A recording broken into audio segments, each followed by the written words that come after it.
W dzisiejszym wydaniu Wademekum Przedsiębiorcy, 12 już z kolei, dotarliśmy na Śląsk, do Jaworzna, w poszukiwaniu odpowiedzi na pytanie, czym jest ESG i dlaczego to ma znaczenie. Roman Młotkowski, zapraszam.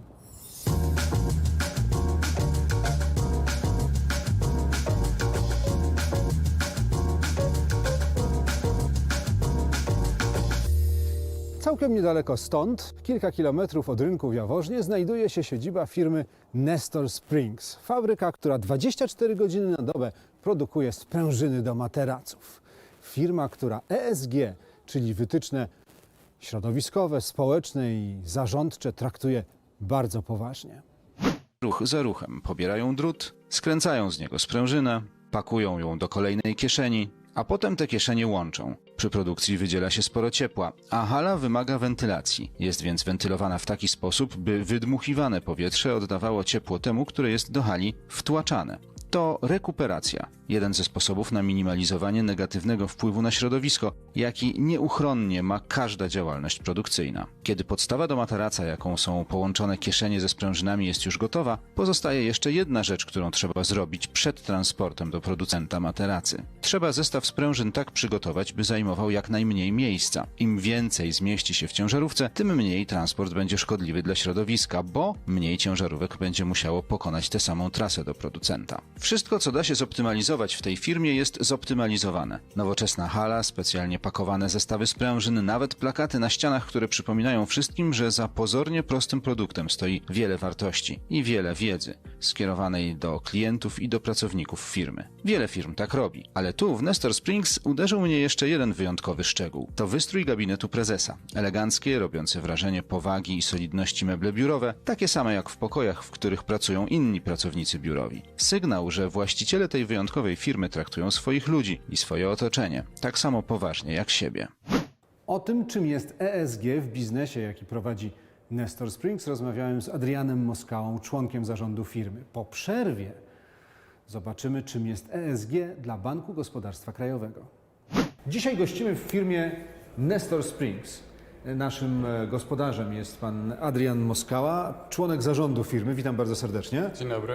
I drugie pokolenie, tak? Czyli sukcesja była, będzie? W tej firmie drugie, w branży materacowej generalnie czwarte. Gratuluję, to długa historia. Sięga poza II wojnę światową? Nie. Od II wojny światowej moi pradziadkowie, dziadkowie zajmowali się produkcją mebli twardych. Dalej tata przeszedł do mebli miękkich i z mebli miękkich zaczęliśmy produkować komponenty, czyli właśnie sprężyny do materacy i mebli tapicerowanych. Te sprężyny, jak widzieliśmy przed chwilą w materiale filmowym, są w takich kieszonkach. Te kieszonki są połączone, stanowią podstawę do materacy. No i wydaje się, że to jest taki w sumie banalnie prosty produkt. No co może być prostszego niż trochę skręconego drutu i jakiś materiał, który to owija? Tak, na pierwszy rzut oka faktycznie wydaje się to proste, ale żeby produkt wytrzymał te kilkanaście lat w użytku, żeby miał powtarzalną jakość i żeby robić to jeszcze efektywnie, to są lata pracy, dopracowywania procesów i także produktu.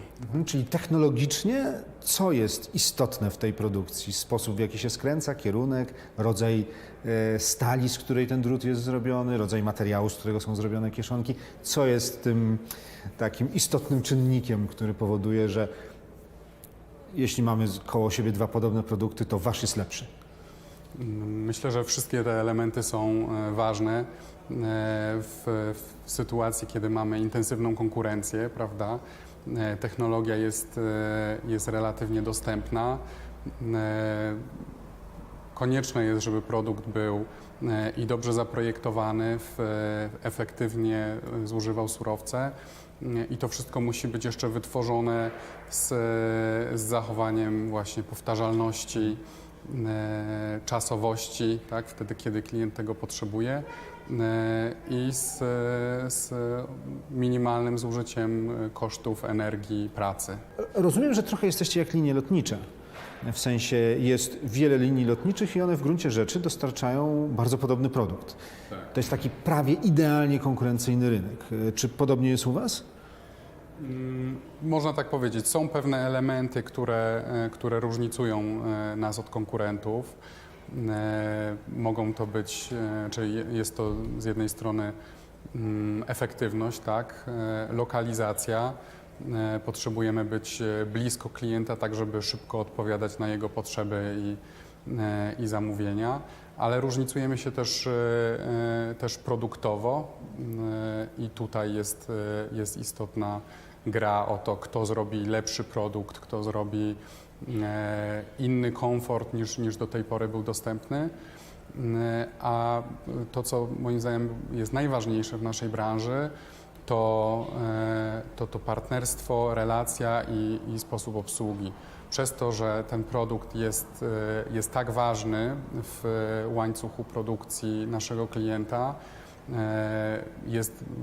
klient oczekuje szybkiej realizacji, klient oczekuje kompleksowej obsługi, tak żeby jego produkcja nie zatrzymała się. W momencie, kiedy jemu brakuje produktu, jego produkcja stoi, zaczyna mieć problemy, także to zaufanie, że klient może na nas liczyć i ta jakość obsługi to zwykle pada jako ta istotna różnica. No tak, bo w nowoczesnej produkcji kwestia planowania dostaw, niskich stanów magazynowych na wyjściu i na wejściu, to są kwestie, które przekładają się bardzo wyraźnie na finanse i na efektywność całego biznesu, więc to jest bardzo ważne.